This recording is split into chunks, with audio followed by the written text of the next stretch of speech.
Welcome to episode 332 of the Working Fans Podcast. If you haven't checked us out before, this is the first time you're watching, hit that subscribe button, hit that notification bell so you know when we go live. Go over to patreon.com/Working Fans Podcast. On average, our wrestling podcast on Patreon tend to be double the length of what makes it to YouTube, but we have classic interviews going up there, Combat Cast, unedited episodes as soon as we get done with them. And today we are talking, let me get the picture up, Royal Rumble, because the Royal Rumble is in Saudi Arabia this weekend. And before we get to our nostalgia talk of the day, which we're going to be heavy on, we wanted to start with some predictions and talking a little bit about the Royal Rumble. I mentioned that tomorrow, possibility of a live watch along, not 100%, but by the time you're watching this on YouTube, you will know if that has happened. Dave, do you have the matches for this pull up? I just pulled it up. Yep. I mean, I kind of knew it anyway. There's only 4, but we got it. I'd say let's do the 2 singles matches before we get to the Rumbles, and let's kick it off. I think the other intriguing aspect of this show, actually, I will say all these matches are intriguing, but AJ Styles, career on the line, 10-year anniversary since he's debuted in WWE, and he's going against Gunther, and is he going to retire? AJ, we talked about this off there on Patreon a little bit, actually. You asked me if there was any Rumble predictions, and I said AJ didn't have any. There was one. AJ actually says he's convinced AJ Styles will retire. He says that he heard his contract was only go into February. He probably read that somewhere, by the way. He doesn't have any inside sources.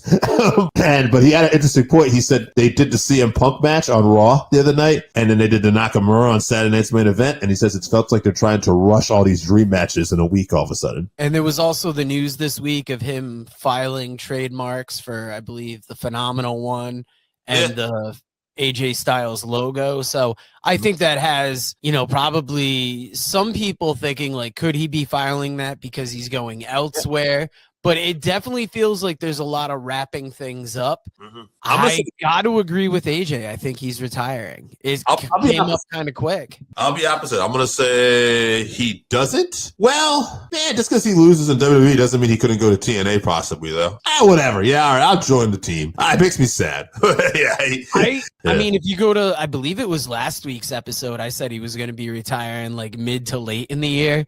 But just the way the build has been this past week, it really feels, and it's probably what they want us to think, but it definitely feels like this could be close to the end. Which is why it's interesting. It's why it's probably one of the more intriguing matches of the show, because usually we know who's retiring and we know who's not retiring. You know what I mean? Ric Flair, WrestleMania, we knew Shawn Michaels was going to retire. A lot of times we know, that guy's not retiring. That's just a stipulation. But it's like, oh, no, this could really go either way. We'll move on. Drew McIntyre, Sami Zayn, undisputed WWE Championship. I feel another match can go either way. I feel they just put the title on Drew. It's very possible he's going to continue it. AJ thinks because of the match being in Saudi Arabia and a feel-good moment, Sami Zayn will probably win it. I am going to concur with AJ on this one. I think this is a way to get the title on Sami. And, how long Sami holds it for, I don't know, but I think this is going to be his moment. I'm going to agree with you guys, but I'm going to put a twist on it. Sami wins the title, and then he's going to lose it like on Raw or something. That way you get the moment in Saudi Arabia, the crowd pops. Who knows? It could have even been requested. But it's going to be one of those things. It's going to be a quick on-off. A weird move, but I mean, you're in Saudi Arabia, so sometimes you have to bend to the will of what they ask. I'm looking at the Women's Rumble now. I'm just seeing some participants that were announced on Raw: Io Sky, Rhea Ripley, Roxanne Perez, Liv Morgan, Raquel Rodriguez, Bayley, Lyra Valkyria, Asuka. SmackDown announced so far: Chelsea Green, Jordynne Grace, Charlotte Flair, Alexa Bliss, Nia Jax, Lash Legend, Julia, and that's interesting. Announced on A Shot of Brandy. That's Cody Rhodes' podcast. Maxine Dupree and Becky Lynch was also announced recently. I guess a more interesting question might be, who are the surprises going to be? I could see a couple TNA ladies coming in. Yeah, for sure. Do we get any legends? Could we see a Trish Stratus here? Yeah, Trish is always good. I'm just going to say you're going to see some NXT ladies, So is that where the majority of the surprises are going to come from, NXT and TNA? I would think so. Yeah, NXT. But I mean, even TNA, maybe the Knockouts champion. You know what I mean? But I won't think those are going to be a lot. Yeah, I think most of them will come from NXT. Overall, though, at the end, I'm going to go with a surprise entrant. I'm going to go with the people are saying Bianca Belair because she was the technical betting odds favorite right now, the last I heard. And I mean, it makes sense. It's a good splash to get her back. I'll just say, just to be wishy-washy, as a backup pick, I'll say Rhea Ripley. I'm going to go out on a limb. All right. Is Tiffany Stratton injured? Not that I'm aware of. So that's a great I'm guessing one. Tiffany Stratton. I'm going out on a limb with her. But I mean, that's kind of like my wild card pick. Like, I mean, I guess if you're going logically, you bring up Bianca Belair. It seems like it'd be a good pick. So Tiffany Stratton or Bianca Belair. We'll give him an extra one there. I mean, I'm going to announce some of the men's participants been announced so far. Ilya Dragunov, The Miz, Trick Williams, Damian Priest. Just recently announced on the Pat McAfee show, Brock Lesnar, Randy Orton, Obafemi, Javon Evans, The Whole Vision, Austin Theory, Bronson Reed, Logan Paul, Braun Breaker, Jacob Fatu, Solo Sikoa, Roman Reigns, Penta, Dragon Lee, Rey Mysterio, Jey Uso, Gunther, and Cody Rhodes. I got to ask again, who are the surprises going to be in the men's? Are we going to get a legend or two? Do we get Chris Jericho? That's a good question. I'll say we get Jericho. I say Jericho will make his appearance in the Royal Rumble. Yeah, because if you were going to have one big surprise, that would be a big one. Maybe we get a legend. Maybe a legend and a TNA wrestler. Maybe Santino Marella makes it. Maybe a Booker T shows up here. Oh, I got one. Maybe Seth Rollins, not a legend, but maybe he makes a surprise comeback. Maybe he's not injured still. Maybe that happens. Looking back at it, is there anybody you got as a front runner for like the Iron Man of the Rumble? Who's going to leave the MVP that may not even be the winner? I feel like Braun Breaker is going to have a night. He's going to go a distance. Yeah, like an Iron Man, or maybe even somebody who's going to like throw everybody out, like one of those, they used to call him the Diesel spot, right? Or a Kane spot. Oh, yeah. Obafemi will have that spot. Obafemi's going to toss people. Wow. Okay, I'm not predicting this, but wouldn't this be something if Obafemi's throwing people out comes Brock Lesnar? Ooh, Obafemi versus Brock Lesnar. I'm ready for that in the Rumble. I'd be in for that shit, huh? I'm going to go, though, as far as the picks go to win the whole Royal Rumble, I'll go Roman. Good old reliable. That's a good pick. I think I've already predicted that last week. I'm going to stick with it. I almost wanted to gravitate towards Obafemi for a second there, but I think he's just going to have a good showing. But yeah, I feel like this is going to be Roman's year, and we're going to get back on the hype train for that. So that sounds like a nice little card. We know with the 2 Rumble matches, it's going to go a while. And, you know, the Royal Rumble nowadays isn't like it used to be. If you go up on our Patreon, we did some classic watch-alongs. And it's really interesting how the Rumble has evolved over the years. I think I've asked you before, but I can't remember. Dave, where does the Royal Rumble fall in like your big 4 for WWE? Consistently my favorite event. It's my favorite match because I love all the surprises and I love the fact that they don't overdo it. It's just once a year. Whereas like some events like War Games and stuff like that, where you have to have 2, show, it still feels kind of overdone. Elimination feels overdone at times. I almost want those to go away. But the Royal Rumble feels like a Super Bowl. It feels like it should happen once a year, and it does, and I look forward to that and its uniqueness. Sounds like a shill, but that is it. Like it's a very unique event that hasn't been overdone, and yeah, I enjoy it. I want to get into this. You know, it's funny, boy. I don't want to say anything almost because nobody wants to talk about this guy anymore. But Vince McMahon, not the person, but just the announcer from back in the day. Just the way he would like this event in particular, those nostalgia. You put on an old, YouTube video or whatever, and you see the Royal Rumble, and it's like that song is like da da da da da da da. It hits every time with this event. Like I just love this event. I got a lot of favorite Royal Rumbles. Yeah, you can hear our excitement in the watch-alongs. Outside of the main Rumble matches, what have been some of your other favorite matches from the Royal Rumble? One that stands out for me, just because we watched it last week, was that Haku versus Harley Race. That was such a nice treasure that I had forgotten about, but that was great to go back and see. So, funny story. I actually just found a YouTube video on this, and I wish I had remembered the name. I didn't know we'd be talking about this, but apparently that was a lost match at one point. Like, for whatever reason, it never made the original Coliseum home video, despite being on the pay-per-view. Years later, when WWE released many years later, decades, when they do the Royal Rumble anthology set, that's the match came back. Like, so that match was missing for many years. Oh, wow. That's interesting. And that's crazy because that's such a big match, but it's also, I bet part of it was just Vince's thoughts on Harley Race and trying to not make you think of as much about the NWA and just consider more WWE. Yeah, someone speculated maybe Vince didn't even like the match or, time or something. But yeah. So yeah, to answer your question, memorable matches. Well, you asked me matches I like, but I can go with matches I like and memorable. It's tough. I didn't really think about this, but Bret Hart, Razor Ramon. Bret Hart defended the WWE Championship against Scott Hall at a Royal Rumble. Let's go memorable. Undertaker getting buried by Yokozuna and like 14 other people. I want to say it was the 1994 Royal Rumble in Providence. AJ actually went to that one as a teenager. And that was where Bret and Luger went over the Royal Rumble later as a co-winner type event. 92, well, we're not talking about the Royal Rumble match itself. We'll get to that. But there was a triple threat match years ago now, I want to say, with Brock Lesnar, John Cena, and Seth Rollins, where they just tore it up and stole the show. This is not a great match, but something I just remember as a kid because it shocked me. A bad guy, Sergeant Slaughter, beating the Ultimate Warrior with the help of Randy Savage cracking the scepter on Savage's head and Slaughter getting a pin and winning the WF Championship like in his 40s. I always find that very memorable because I just never saw that one coming at the time, Yeah, I would say let's go more with Survivor Series memories or Royal Rumble memories would probably be better just because specific matches. Like one that I saw the other day that stood out to me was you were bringing up, I believe it was Greg Valentine in the leg guard for the figure four. And I was watching the submission match between him and Ron Garvin where that leg guard was in play. And it was funny that we had just been talking about it, and then I saw it there. Yeah. I mean, you want to talk about, like, before we even get into favorite Royal Rumble matches, like, surprises this over the years, right? Like, we just talked about it in the newer, but AJ Styles in 2016, that was a very big surprise. I don't know if you remember this, but you were at my house, so this is before we were ever doing the podcast. Yeah, and, I do, because my brother was actually down watching it live, and I think that's how I found out about it, because it's like I got the text. Yes.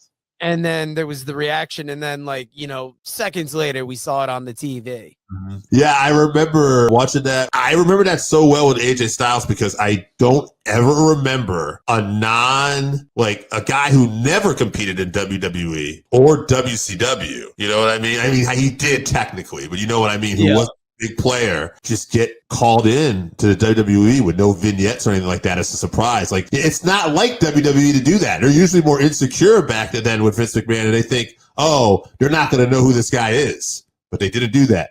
They put AJ Styles out there, and it made for a really great memory and appearance. Yeah, that's probably one of the biggest recent memories I can think of. Obviously, every year there's the different surprises in the Rumble. Outside of debuts, there's always somebody that comes back, somebody that makes an appearance. Kofi Kingston for years that trying to not get eliminated and finding different ways to avoid that.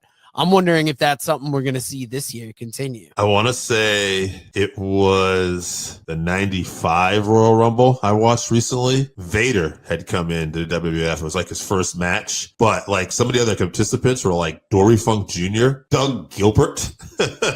And they had a couple of wrestlers from All Japan who made it that year. And the Headhunters, a team, I want to say, from maybe Puerto Rico and FMW Japan. They had done a lot. Two heavier set African-American looking gentlemen who would do moonsault. Oh, some also might know them as the Mushroom Twins. Legends. Yeah. Stranglemania there. Stranglemania, yeah. So Vader eliminated both of them, by the way. But yeah, I mean, so it's funny to go back and watch some of these old Rumbles. I don't remember which one it was. It could have been that one, but Carlos Colon was in one of them as well. That's if it's not that year, it's like pretty close because I know like Mil Mascaras was in one. That's one where he eliminated himself because he wasn't going to get eliminated by anybody. Mick Foley did all three characters one year: Cactus Jack, Dude Love, and Mankind. That was That's big. Yeah. Obviously, a lot of my memories, and they're not even like individual ones. I just remember always renting those old Royal Rumbles and watching them, like whether it's 89, 90, 92 sticks out. You can't talk about Royal Rumbles without talking about the 92 Rumble. It's my favorite. Just to see Ric Flair win the WWF championship, like being the guy from the NWA, and then having those moments in the match where he's squaring off with guys like Rowdy Piper, Kerry Von Erich, and Greg Valentine, but also Boss Man, aka Bubba Rogers, right? And seeing Flair go for an hour, just the way that whole thing unfolded, like that was obviously my favorite. But it's funny, again, might be controversial to say, and we don't usually necessarily go into this too much, but one of my other favorite Royal Rumbles was probably 2004. Chris Benoit at the time was just this no nonsense, one of the best wrestlers in the world that you never were sure if he was ever going to get a shot to be a WWF champion. And he won that Royal Rumble and went to WrestleMania 10 that year. So like, I do remember that being at the time, like, wow, Benoit did it. That wouldn't have been WrestleMania 10. Would that have been 20? Oh, 20. 2004 Royal Rumble. But yes, it would have been WrestleMania 20. Yeah, it's very good. And that's tough because when it's horrible what happened with Benoit, and that it makes it so tough to talk about him in retrospect. But if you think back to that time, he had been somebody that got a lot of fans' attention in WCW. They really enjoyed his style. And it's like, would it translate to the WWE? And that was the year that it seemed to finally click for him.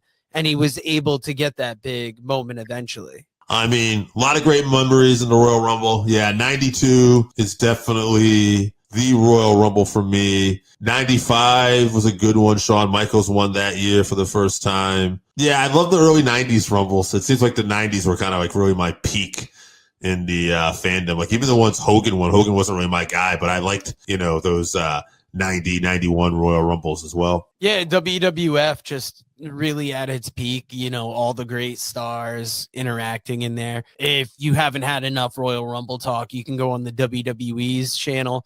I believe they're playing like a nonstop watch party of Royal Rumbles. Go on our Patreon. We've got some Royal Rumble watch-alongs, and we are going to move on to something Dave does shorts for, and I wanted to kind of move it a little bit to the, main show here, and it is rank these four ladies. And Dave, you couldn't have put together a harder list. I mean, sadly, I feel like there's an easy number 4, an easy number 3 and 4, actually, but it's like that 1-2 slot that I think is going to be a little tougher. What you're judging by. If you go strictly by in-ring ability and just being performance, then I think Julia and Io Sky, you could argue like, oh, they're top 2 because of like what they can do in the ring and ability-wise, even if you haven't seen it all in WWE. But if you're going by presentation too, and who looks more like a superstar, plus the wrestling ability, plus the being able to well, then now suddenly the top 2, Bianca and Rhea Ripley, are suddenly looking like 1 and 2, right? So it's kind of hard. It really depends on your criteria. For me, I'm going to go with the total package.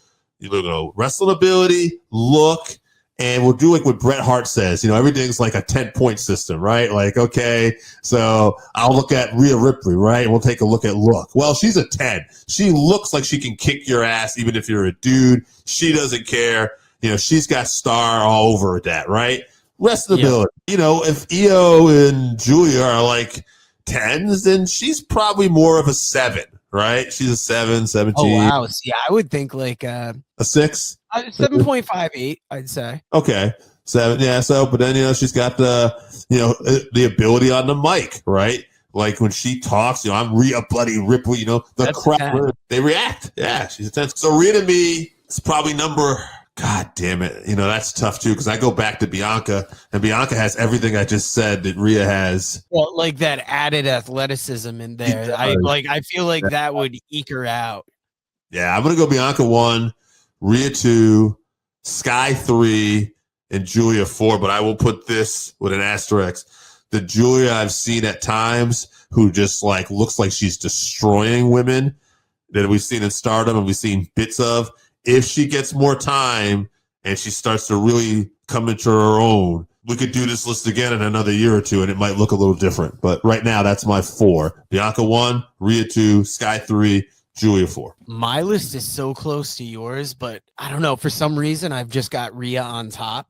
I know I talked about Bianca's like athletic ability and how that's a little more than Rhea, but Rhea has this aura about her as a wrestler as well, and it's something that almost completely disappears when you see her outside of the ring, like whether she's a talking head on a show like Unreal, or you see her on social media. So, I mean, I've got Rhea on top, Bianca's 2, and then Io Sky 3, and Julia 4. And I think if Io and Julia weren't contained within the WWE system, and we were watching them more in Japan or even say in AEW, I feel like they would rank higher. This list might look different. Yeah, it's all sometimes presentation, but that's the presentation we've seen right now. Yeah, and I've picked another comparison here, and this was one I saw Dave put up recently, and I really like this choice because, like, in a way it's tough, but in a way it's, like, fun to get into because you got Macho Man, you got Terry Funk, who I would say are comparable, and then you've got a Vader and an Andre the Giant, who they are comparable, but I wouldn't say they're necessarily comparable to the first two. So that's what makes this comparison and ranking interesting, but almost harder. So again, if you're looking by look, presentation, ability on the mic, wrestling, like Savage and Funk are going to be 1 and 2. I thought about this recently in a different comparison. I don't remember everybody on there, but Savage and Flair were on there, and they had Savage 1, they had Flair 2. And I thought, well, that's interesting. And I thought about it, and I was listening to like someone talk about Randy Savage recently, and it's like, I can't think of anybody else who's ever been like Randy Macho Man Savage. Like Ric Flair, we've had people try to knock off and do a little bit of Rick. It's almost impossible to really do Randy Savage. You can do cute outfits and stuff like that, but nobody ever personified like this character, like Randy. This Randy Savage is just so unique that I'm going to put him at number 1. Even though I think Funk is a better promo, and that's not a knock on Randy, I just think it's arguable that Funk might be the greatest promo of all time. Funk makes you feel and is very believable. I would also give Funk the edge on that. But again, we're talking, like a hair. You know what I mean? It's like these two, Funk and Savage, are just 2 of the greatest of all time. But I'm going to go today. I'm feeling Savage at 1. I'm feeling Funk at 2. That leaves us with the big men. So I'll go with something with Swerve Strickland said on Chris Van Fleet's podcast once in a while, recently. Javon Evans is better than me. Of course he is. Like people saying that Javon Evans is better than Swerve. It's like, he's like, yeah, absolutely he is. He should be. It's evolution. He should be a better version than me. He's been watching me. He's been watching people like me. He's going to get better. And then there's going to be someone better than him. That's the way it is. Vader is a more athletic big man than Andre was. Andre had an aura and a presentation that nobody on this else's list probably has. Like, as much as I talk about the aura of Savage and Funk, nobody had an aura like Andre. He was that attraction that came into your area, popped the whole town for a night, and it was amazing. That being said, you given this list, I got to put him at 4. I got Savage 1, Funk 2, Vader 3, Andre 4. That's interesting. I've got Savage at the top of my list. Obviously, as much a prototype pro wrestler as Hulk Hogan was, just like in different ways. Savage might not have had the size necessarily, but he had the intensity. He had the aura. He had the look. So he's going to be my number 1. My number 2, and it's a tough pick because I'm thinking about it, but I've got to give it to Andre. Just because he's that connection to the almost the freak show side of wrestling, the really coming out of the carnivals where you had that unique look. There's been big men in the industry, but there's been nobody that's had the impact of Andre. So I've got to give him 2. I almost hate doing this to Vader, but like, how does Terry Funk not get that 3rd spot? Some are going to argue that Terry Funk should have been in that 2nd spot, but I had to put him at 3. And then, I hate to put Vader at 4, but out of these guys, he was great in the ring. He had that aura. He could do the athletic stuff. Yeah. But when I'm thinking wrestler, he's the most football player, or he is the most connection to like a previous sport than anyone might have on this list. I mean, I said overall wrestlers, but I will tell you this, though. If we're talking careers, then Vader's number 4 on this list. But going all wrestler, actually, I'm a little different. I'll go Vader 3. But yeah, Andre's not technically sound in the ring, but that's not what you're looking for in him. You're looking to get that attraction. Yes. You're looking to get that spectacle, the eyes on the product. Nobody's got to look like Andre. 100%. And this last comparison, obviously, if you watch the Working Fans podcast, this might be one that we are most excited for, and I'm glad I put up the sides on this one. But you got 4 of the greatest teams here, Yes. Or four really good teams. I say greatest, but then I see the Machine Guns, and I'm like, they're good. Yeah. But amongst the greatest? Tough. That's a tough call. No offense to TNA, and they're a great tag team with a great history at TNA. And they're kind of what made TNA great as a great alternative. People like the Machine Guns, Alex Shelley and Chris Sabin. But you put them up against three other heavy hitters here. So hitters. Yeah, these are some heavy hitters. Now, you got Flair over there too, but I mean, we're looking at Blanchard and Anderson. Like that's what I was thinking.